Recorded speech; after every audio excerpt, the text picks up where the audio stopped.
के ऊपर हम बात करेंगे बिटकॉइन के बारे में।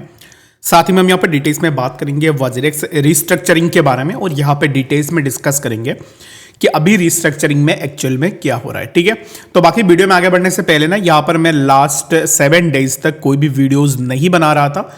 Reason being I was travelling. Okay, तो मैंने यहाँ पर एक ब्रेक ली थी after near around 2 years.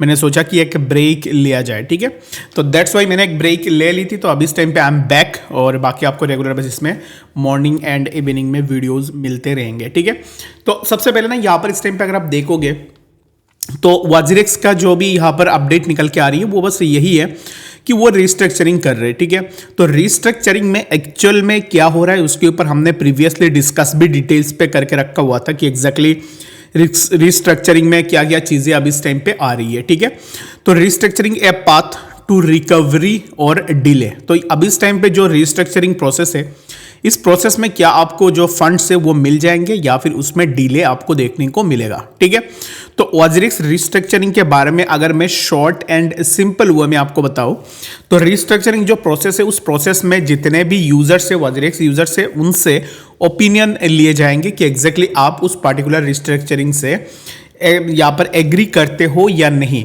If someone let's say if someone says नहीं मैं एग्री नहीं करता उस चीज से, इन दैट केस क्या होगी कि रिस्ट्रक्चरिंग प्रोसेस अप्रूव नहीं होगी एंड इवेंचुअली वहाँ पे ना लोगों को फंड्स नहीं मिलेंगे इन द सेंस कि यहाँ पर ना थोड़ा टाइम लगेगा जहाँ पे लोगों को फंड्स मिलने के लिए।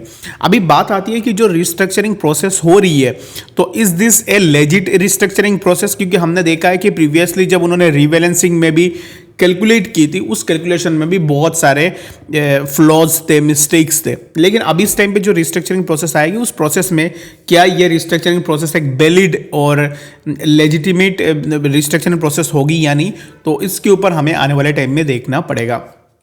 तो बात यही आती है घूम फिर के कि पैसे हैं हमारे, ठीक है, आपके और हमारे जैसे लोगों के पैसे हैं, लेकिन हमें अपने हार्ड अर्न पैसे लेने के लिए we have to wait for that और हमें उस चीज़ के लिए ज़्यादा से ज़्यादा वेट करना पड़ेगा। ठीक है, तो this is something which strikes me a lot कि अगर पैसे मेरे ही है, अगर पैसे मैंने अपने पैसे रखा हुआ है तो उन पैसों के लिए मुझे इतना वेट करना पड़ रहा है to take my hard earn money. ठीक है, तो आप क्या सोचते हो रिस्ट्रक्चरिंग प्रोसेस एंड बाकी चीज़ों को लेकर मुझे कमेंट्स में ज़रूर से बताना गाइज।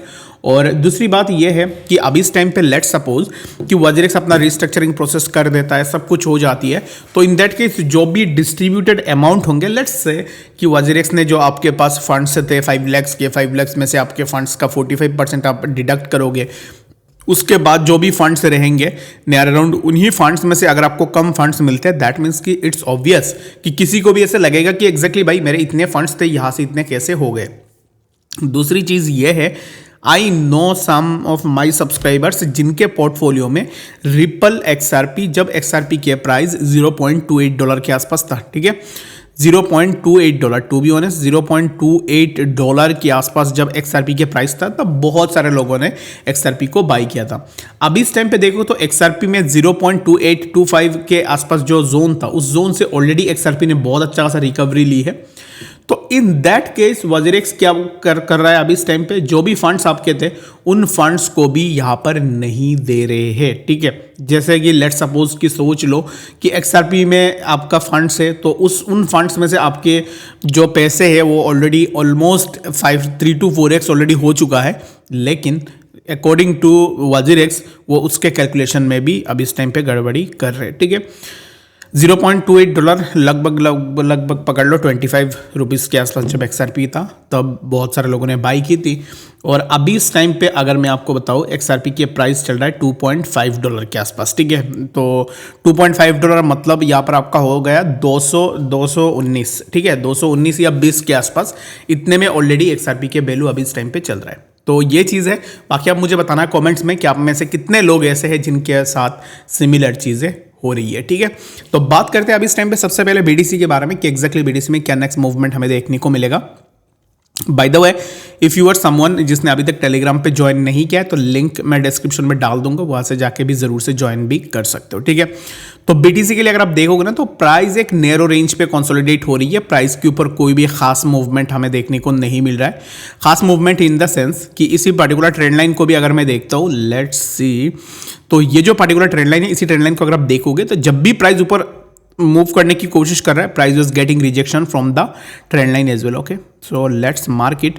तो यहाँ से हमें रिजेक्शन मिली, प्राइस नीचे आया, again we got a rejection, again price नीचे आया, again we got a rejection from this particular zone, यहाँ से प्राइस नीचे आया। तो यहाँ पे एक्चुअल में हो क्या रहा है, जब भी प्राइस नीचे आ रहा है तो प्राइस में हमें एक रिजेक्शन देखने को मिल रही है। Like price is taking support on 96 और यहाँ से प्राइस में एक कंसोलिडेशन हमें देखने को मिल रही है। So for now what we need to do is that we need to wait for BTC to break above this particular trend line, which is near around 98,000. Okay, once we got the breakout of 98, then we can expect कि हमें continued growth देखने को मिले, जहाँ से हमें BTC के price में एक अच्छा सा मूवमेंट देखने को मिलेगा।